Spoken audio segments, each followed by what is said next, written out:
Okay. You ready to go? Welcome to the show, Jason Bible, Texas Real Estate Mastermind. Theme of today's show, self-improvement. Just feels like the real thing. Just enough to feel like the real thing.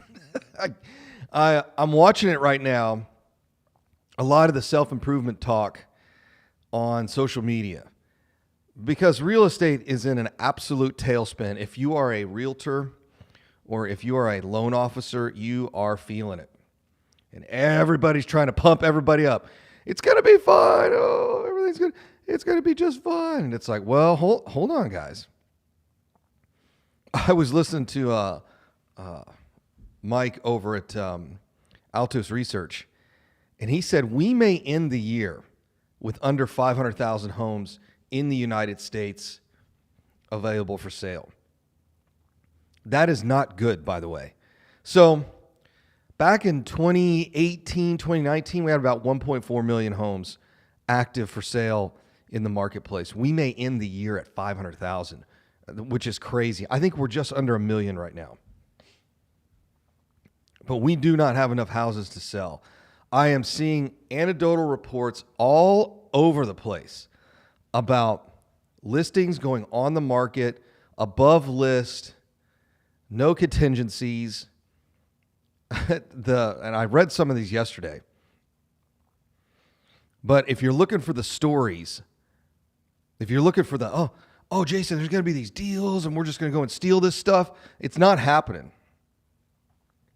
There are offers being made out there with zero contingencies. 10, 15% over list cash. And a lot of these agents said, well, that fun little break we had for about 3 or 4 months, it's over. Now everybody's back, or they're starting to come back. What's going to get real interesting is as rates continue to fall, where we're going to end. I think we're below 6.4 right now. We're not quite out of the month yet. It has dropped over 0.6% as an interest rate, not as comparison. It's dropped about 10%, which is a lot in 30 days. Now what I'm reading, assuming nothing else crazy happens, that there's a less than 50% chance that we get a 25 basis points raise in May. We get any little economic news that's not great, and my guess is we're not going to see it. This will be the last raise. So I did our big economic update, market update on Monday, and one of the tables I brought up, because I was curious about this, I couldn't remember. I know it's not long, but I couldn't remember what's the average time period from the last Federal Reserve rate hike to when they start cutting rates. You guys want to know what it is? It's 30 days. 30 to maybe 60 days. So as soon as they stop hiking rates, you can count on the next 30, 60, 90 days, rates are coming back down. So we're through this. It's over. Everybody waiting for the 10% interest rates, 12%, 15, 18% interest. Jason, the world's going to end. This is going to be awesome. It didn't happen. You guys are all wrong. You're wrong. It's fine. Just admit it. You won't. That's okay. So now what does this mean? Sales are coming back. And they're going to come back with a vengeance. And here's the problem. Unlike COVID, we don't have the inventory. Now, as rates come down, houses will get listed. But as houses get listed, more buyers come on the market. It's this crazy boomerang effect. Logan over at Housing Wire says it this way: for every home seller, they are also a home buyer. Meaning most people selling their homes in a marketplace already own a home. Most people who are buyers already own a home. So they're just trading assets. They want a house with a pool, downsize, upsize, different part of town because job relocation. Maybe they need more garage space. That's what I'm always looking for. Try looking for a 3-car garage. Just see how rare a 3-car garage is in the city of Houston. I'm always blown away. It is such a pain to find. Try finding, here's what I found. I was messing around one day looking for me. 3-car garage with a pool. There ain't a whole lot of them out there. But it's easier to get the 3-car garage and put the pool in later. Because you just may not be able to put the garage in. Anyway, so what's happening? Rates, if we're not at the end of the Federal Reserve rate hike cycle, we are definitely towards the tail end of it. If it's not over, it's real close to being over. The markets know this. The markets know we are almost done. So what happens next? Rates are coming down. By the way, I watched the live testimony. We're recording this on Tuesday and it'll play on Thursday. I watched the live testimony of the assistant chair. I always forget what they call him. The number 2 guy at FDIC. I watched his live testimony in front of Congress. One of the senators brought something up that I did not know, and the major media didn't cover it. It is amazing how much stuff the media does not cover. That's real news. Like these riots right now in Israel and France, the only place I can hear about them is on Joe Rogan and some random news services. France, it's pension-related stuff. And in Israel, I really don't get it, but they're talking about a civil war over there, which is wild. They usually don't have problems inside the country. That's what's so interesting. In any case, I did not know this. When Silicon Valley Bank was having problems, they were getting bids, meaning the FDIC, when they came in and put them under receivership, they were getting bids to buy the bank from everyone. Like they were getting just bids from all these other banks. No, we're good. We'll take it. And the FDIC kept pushing them off. I thought that was the most interesting part of the testimony.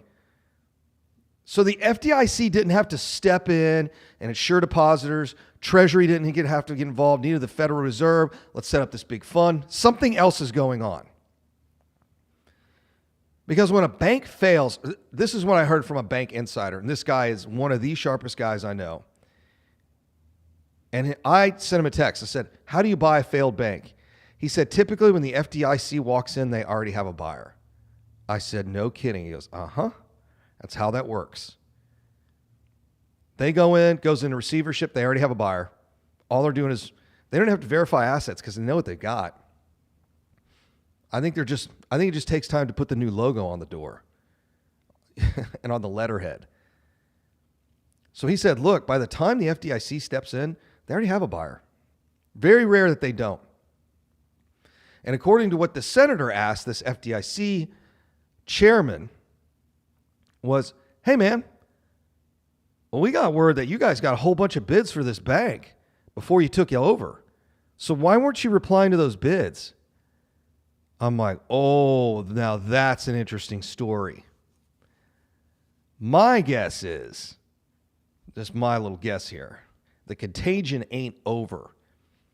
And they had to use this banking crisis as an excuse to set up these additional credit facilities to start backstopping some other banks.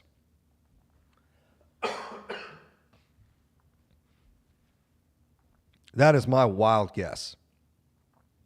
Because if you've got guys that are banks, companies, firms, that are already willing to go in and buy that bank, then why do you have to put it under receivership, wait a couple of weeks, get a deal finalized? Something's not making sense here. It's Jason Bible, Texas Real Estate Mastermind. I don't know, I got something going on over here.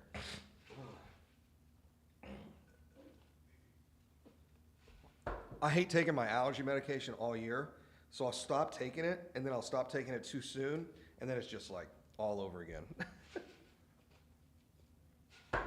Okay. You ready to go? It's Jason Bible, Texas Real Estate Mastermind. So that's the first time I've heard that. And I don't remember which senator it was. It was like an hour and 20 minutes into the testimony. Like I just saw it pop up on Zero Hedge. I clicked on it. They were already an hour, 20, hour and 40 minutes in. And somebody says, hey man, why did you ignore all those bids from all those other banks that wanted to buy Silicon Valley. And I was like, oh, ooh, I didn't know that. And I guarantee you the FDIC did. Then according to my buddy that's been in banking forever, he said the FDIC just doesn't walk in there and take over a bank. A, they know what's going on. They really do have a pretty good idea of what's going on in that bank. In fact, that's what we found out from the testimony. So this poor vice chair of the FDIC got this job in July. And they are busting his chops right now. And I'm like, dude, the guy just got the job in July and the bank failed in March. I mean, what? Is he supposed to know what's going on at every bank? But anyway, so they're asking him a million questions. And he said, look, we knew since November 2019 this bank was having some challenges, especially if interest rates were going to rise. And I thought that's interesting. I want to say it was 2019. I know it wasn't 2021, so maybe it was 20. And he said they operate a little bit differently than other firms. So they had some unique, and of course we know that now. But what's fascinating, he wasn't speculating on anything because he's like, look, I just got here like 6 months ago, kind of like the new guy. Probably should ask the outgoing guy because I'm brand new here, but I can answer what I can.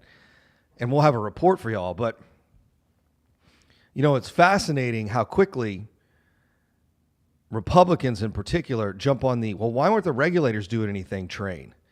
Maybe we need to have a conversation about the regulators. My answer is, yeah, get rid of them because clearly it doesn't work. In fact, there was a senator, I can't remember where he was from. He said, look, man, I'm just a dirt farmer. I'm not an expert in banking. But from what I know, you regulators can be a real nightmare when you latch onto something. So why didn't you just make this bank's life miserable until they finally corrected what they were supposed to correct? All legitimate questions. And, you know, I think the way he answered was truthful. Hey, we don't know. He said, we still don't even know the depth of this thing. But the most fascinating question was, hey, what about all those other bids that you got to buy that bank and to buy those assets? Why did you ignore them? I mean, you think about it, one bank failed. Actually, two, right? Signature failed too. And now Deutsche, UBS, like it's really interesting. But instead of just selling off the bank's assets like they typically do, or sell the bank, they went in and built this exotic vehicle to trade assets between Treasury, the Federal Reserve, and the banks. So my guess is they've got let me put it this way, folks. These people may play dumb, but they are not dumb.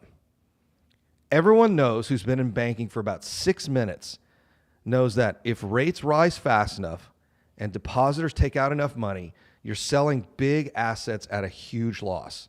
It's very simple. Those bonds you bought 6 months ago when interest rates were half are now worth 40% what you paid for them. It's super simple math. Their value at risk team, their risk manager, I mean, it's pretty simple. Everything comes into, everything's run on the computer. You don't have to hand calculate it. It does it all in real time.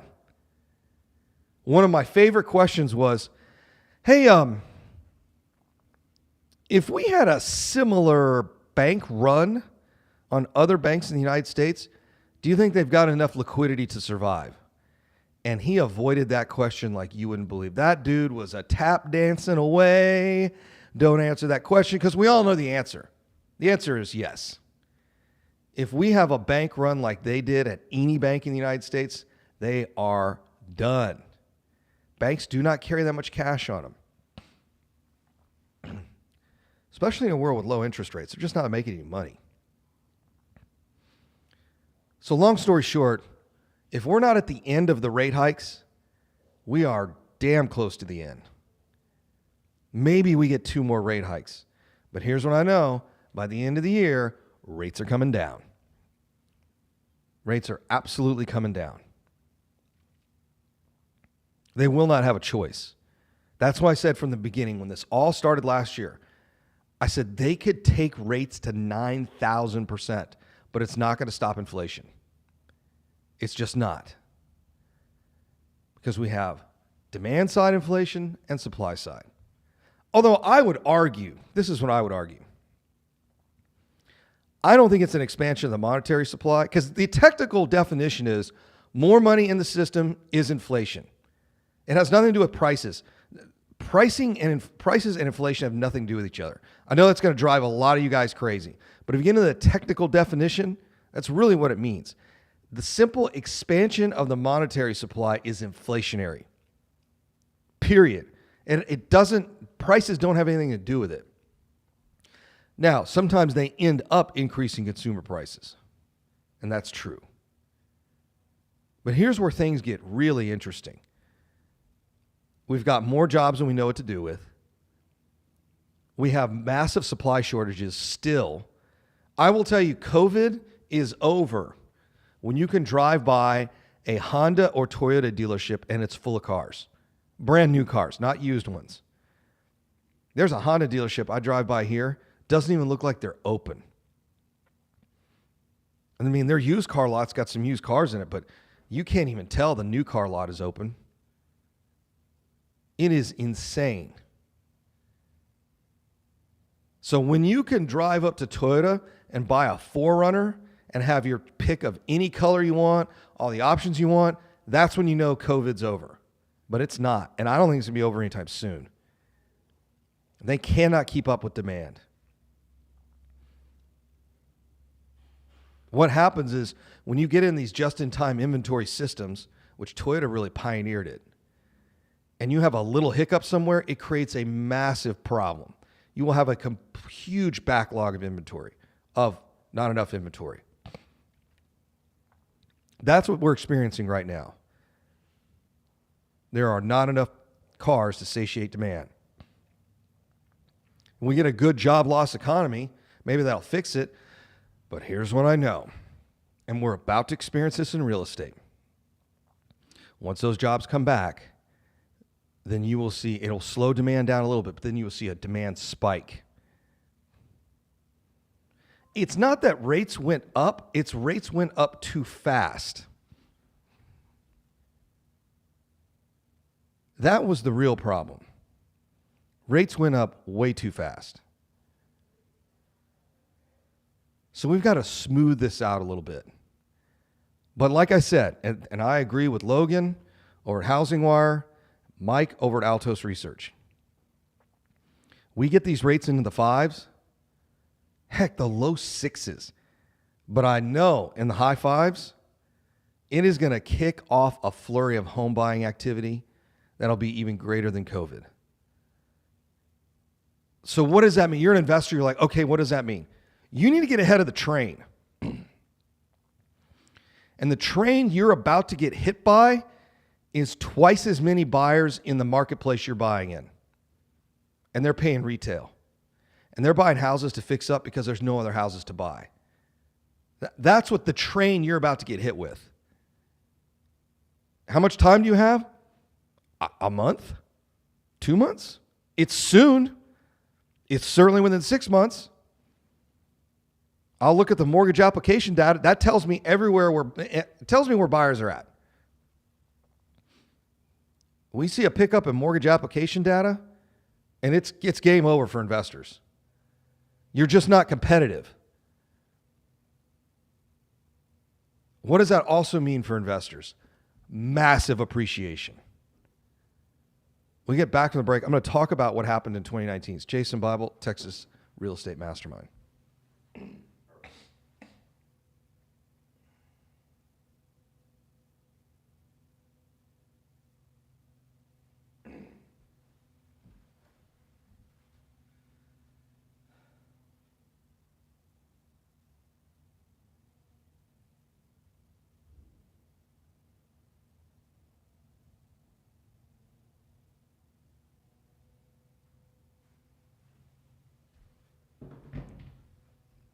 All right, welcome back. Jason Bible, Texas Real Estate Mastermind. So let's talk about what happened in 2019. We're rolling along. Everything's great. It's pre-COVID. Everybody's having a good time. Then we roll into January 2020, February 2020. March, and bang, what happens? COVID, locking down the country for months. Real estate was considered an essential service. So we were allowed to continue construction, which was nice because we had nobody on the roads because everybody's at home watching Tiger King. So we are just like blasting around town with our construction crews, just knocking stuff out as fast as we can. Until COVID got real bad. We actually lost some of our crews because of COVID. So we're running around town getting as much construction done as we can. And everyone's freaking about a crash in the real estate market. And I kept looking at the numbers and looking at the numbers. I'm like, where do you get this crash idea from? All we're doing is holding down demand. We're saying, look, you can't even look at a house if you want one. And everyone's stuck at home, all of a sudden thinking, you know what? The most important asset I own is the roof over my head. Even people in apartments. I have some buddies that live in some Class A apartments, nice penthouses in those Class A apartments. They weren't allowed to use the gym or the pool. So you got to think, these guys live, most of them are single. These guys live a middle-aged, successful guy, single life. They show up at the house, they cook there maybe twice a week, right? Or they're doing meal prep, right? That's usually what they're doing, right? Yeah, so they're eating, fish and chicken and vegetables, and then they're going out 2-3 days a week. Going to the gym, hitting the pool, going to the office, running around town having fun, getting back to the apartment at 10, 11 o'clock midnight on most nights. Living that Playboy lifestyle. And then all of a sudden, what happens? You can't leave.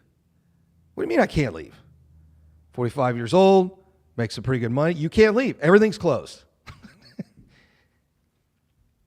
Here you are paying $7,500 a month for this sweet crib, and you're told you're locked down in it. You can't even use the facilities in your building because you could kill all the 20-somethings in their efficiencies. It's absolutely absurd. So what these guys do? Screw this. I'm going to move a little bit outside the city. I'm going to buy a big old house for $8,000 a month or $15,000 a month.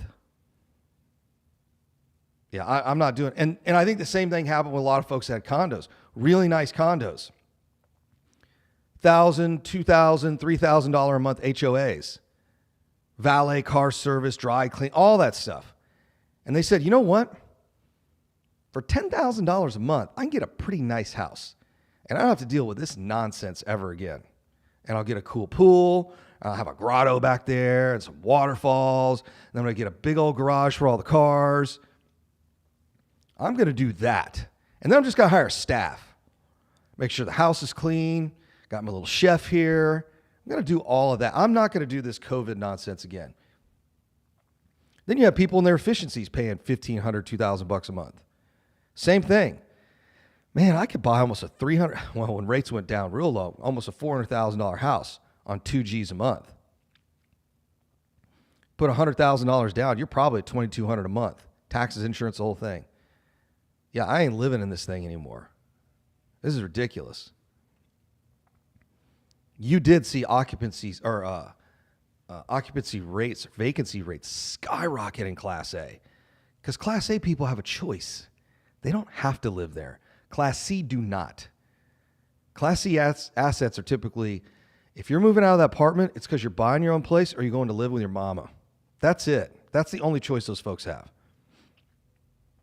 Class A, they just go, screw this, I'm going to go buy a house. This is ridiculous. Then you had all these millennials. Millennials are coming of age. They're starting to form households called household formation. One of the great things about Texas is it was relatively conservative when it shut down and opened back up, but it wasn't like California. I'd probably say we were in the upper tier of folks opening and closing. I went to a bachelor party in 21, I think it was 21, in Nashville. And the gal I was dating at the time said, oh, you guys are going to have a blast in Nashville. I said, why is that? She said they were the last to close and the first to open. I was like, okay. And she said, they are doing bachelor parties there, bachelorette parties, like you wouldn't believe. Like, that's the place to go. I was like, really? Nashville? She was right. It was it's the most fun bachelor party I've ever been to. And we didn't even do anything crazy. We just went out to the bars and restaurants and a couple clubs. We just did like regular stuff we do in Houston. We didn't even do crazy bachelor party stuff. But we landed and I cannot remember the name of the strip, but there's a strip there that is right down the street across the river from the stadium, from the football stadium. It's all their bars. And as you imagine, Nashville, home of country music, all that sort of stuff. So it's just live entertainment everywhere. There were hundreds of thousands of people. I've never seen that many people. It looked like Mardi Gras. In the middle of COVID, we're all swapping COVID at this point. I think I was before the vaccines, or maybe the vaccines had just started rolling out. You had to get on the plane wearing a trash bag over your body. I mean, it was absolutely insane. So what happened to real estate during those times? Mortgage rates fell. Americans figured out the most important asset they own is the roof over their head. Because when it gets bad, that's the only place they have to go. So what they do, they started buying houses. Here's what I'm telling you that's going to happen in the next few months. Even if rates stay stable, you are going to see buyers come out in droves. Now, that also means we're going to see a bump in supply. But we also have a lot of buyers that don't own a home or don't even own a home here. They've moved here. They couldn't buy a house in the middle of COVID because it was crazy. It was 35 offers on a dream house that they wanted, so they rented. And they've probably rented for the last year and a half. And they're not going to let another year go by without them owning a home. So what does this mean for investors? Back in 2019, if you had bought 12 houses worth $185,000 each, 12 houses, $185K each, if you held on to them until now, you'd have $1.1 million in equity. It's over 40% appreciation. All you had to do, I don't emphasize this enough, all you had to do was buy the house and board it up and sell it 3 years later. And you would have made $1 million. Buying 12 houses isn't exactly that hard. I'm just going to tell you right now. I mean, we buy I swear 30 a week now. We have 35 deals we're closing right now. That's not under contract. No, those are absolute closings going to happen in the next 60 days. And I think I just bought another one today. On the same street, I bought one in December. This one's going to my personal portfolio. But here's the crazy thing. If you had bought 12 of those for $185, you'd be sitting on $1 million in equity. Over $1 million. That is going to happen again. And it's going to start in the next few months. You're going to buy them right now, and then we're going to experience over the next 3 years a presidential campaign, a reduction in rates, and we're going to go back to quantitative easing. That's going to cause interest rates to decline. A bunch of buyers are going to enter the market, and the price of real estate is going to jump. It's going to go through the roof. Over the next 3 years, I could see it easily hitting 50%. If you bought 12 houses today at $185,000 and it goes up 40%, you're going to be up $1.1 million in the next few years. It's Jason Bible, Texas Real Estate Mastermind. All right. Welcome back to the show, Jason Bible, Texas Real Estate Mastermind. I'm telling you, that is absolutely what's going to happen. Now, if Russia starts flinging nukes at the Ukraine or some of the other allies, it's going to be a problem. By the way, Joe Biden is doing a great job just trying to start nonsense with Ukraine. By the way, the big rumor on the street is that allegedly they may be arming the Ukrainians with depleted uranium rounds, which is completely illegal. So Russia said, you guys start doing that, nukes are on the table. And I don't blame him. They banned those from warfare for decades ago for a reason. So it's going to be real interesting to see what happens there. It seems like nobody's interested in de-escalating the conflict. It's fascinating to me. Well, China is actually interested in it, but nobody else is. I still don't understand the whole deal.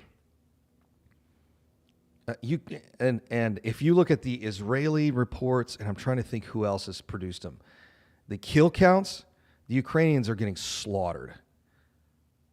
You can give them all the tanks. Oh my gosh. I saw there's a news report. So they're all over the Germans, and the Germans had to give them some of those, what do they call it? Are they Panther tanks? So they gave them like 20 tanks. And I'm trying to remember the report I read. Ukraine had something over 1,000 tanks within the first couple of months of the conflict, and they were all annihilated. You can give these guys all the tanks, all the bombs, all the stuff. And by the way, I truly do believe a lot of this stuff's being sold on the black market. I think there's so much fraud going on in that country, and I don't know if we'll ever find out, but I imagine some of it's getting kicked back to American politicians. Would not surprise me in the least. There's so much money being funneled into that hole over there. It just seems like such a huge number. There's no way it's all staying in that country. I mean, the United States is paying for Ukrainian pension programs right now. How crazy is that? We got seniors eating dog food over here, and we're propping up the Ukrainian retirement system. Makes no sense to me. But heck, what do I know? He's probably going to win another term. He got elected in the first place. How? No one really knows. But yeah. So we got that to look forward to. But here's what I know. Because we've got these guys in Washington, this is going to be great for real estate. Why is that? Because any sign of recession, they are going to lower rates and jack payments, stimmy checks back at Americans. We were talking about this in one of my groups that I'm in on WhatsApp. And one of the guys said, inflation's going to run rampant. It's going to make my rental property worth $1 million. And one of the other guys chipped in and said, yeah, but my debt's only $100,000. So you jack that price up. I don't care. And what I've told everybody, I'm like, I don't care if inflation goes to 10 million%. I'm just buying at the next price. Just buy at the next price. I will never forget this story. I had a buddy of mine tell me a friend of his is from Argentina. And if you remember, Argentina went through some massive inflationary issues about 10 years ago. And he said his parents had just bought a house in Argentina. They bought the house right before all this inflation stuff started. So about 5 or 6 years into this thing, they were doing pretty well. They get this letter from the bank, and it says, we are canceling your mortgage. So she gets on the phone. What do you mean you're canceling my mortgage? We are writing your mortgage off because it is more expensive for us to take the payment than it is for us to just write the mortgage off. That's how much inflation they had. The bank just said, look, it's too expensive for us to process your check than it is for us to just write your mortgage off. That's what real inflation, that's what hyperinflation looks like. Like, look, man, we're just going to forgive all your debt because it's not big enough. It doesn't make us any money. It's cheaper to just give your mortgage away. So if you're really worried about the United States collapse and inflation is going to go to a gazillion percent, great. I have a huge portfolio. Think about how crazy real estate is. It's the only business I know where they will let me borrow money for 30 years and pay them back with money that's worth a third what it is today, if that. Might be worth a tenth. Somebody needs to go and do that quick little research. If you take a 30-year mortgage to term, subtract out the interest, add in the inflation, where that break even is. It's not hard math to do. I've just never sat down and done it. Maybe I'll put together a little Excel spreadsheet for you guys in the mastermind. I'm like, I don't care if inflation goes to 900%. It doesn't matter. I own it anyway. I told a group once, somebody said, Jason, are you worried about the US dollar? I said, first of all, why would I worry about something I have no control over? I have no control over the US dollar, and neither do you. So what happens? Oh, Jason, the petrodollar is coming. And that, if you see what China, Russia, and South Africa, and another big nation all got together. They're now going to be trading back and forth. I want to say it's in yuan, but I don't know. But Jason, what happens if the American dollar doesn't become the reserve currency of the world? I'm like, I don't care. The dollar can collapse. You're going to pay me in dollars or Bitcoin or sacks of potatoes or bunches of bananas. But guess what? I'm still getting paid. You don't understand. The only people that matter economically are those that own assets.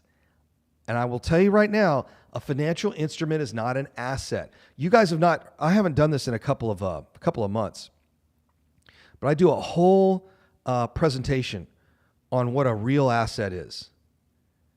Your 401k is not an asset. It's not. I love playing this game with gold guys. Guys are like really into gold, but they also do stock market stuff. They'll go, Jason, you can't invest in gold futures and gold ETFs. You got to own the fizz. I mean, it's physical. You got to own the physical gold, man. Like put it under your bed. You got to own the fizz. And I'm like, I hate to tell you, then everything else you own, you don't own. All those mortgage notes you own are not real. Technically, a mortgage is a derivative. So when people start talking about, those derivatives like blew up the world, I'm like, then why do you lend on notes? Because that's what that is. The only people that really own stuff are the ones that own the asset. The government, through a traditional mortgage, is going to give me a 30-year mortgage. By the way, for those of you who are finance nerds and like to trade, this is like getting a 30-year option that pays me cash when I have a tenant in it. That's what that is. So what is the option to do? I can execute that option anytime I want to refinance or sell that house. I get to pick. Jason, the real estate market crashed. Who cares? I got a 30-year finance loan. I'll just wait another year or two.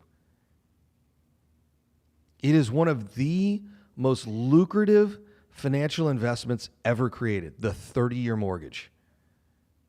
Heck, they're coming out with a 40. They already have it in California. 10-year interest only, and then 30 at the end of 10 years turns into a 30-year regular mortgage. It is incredibly attractive.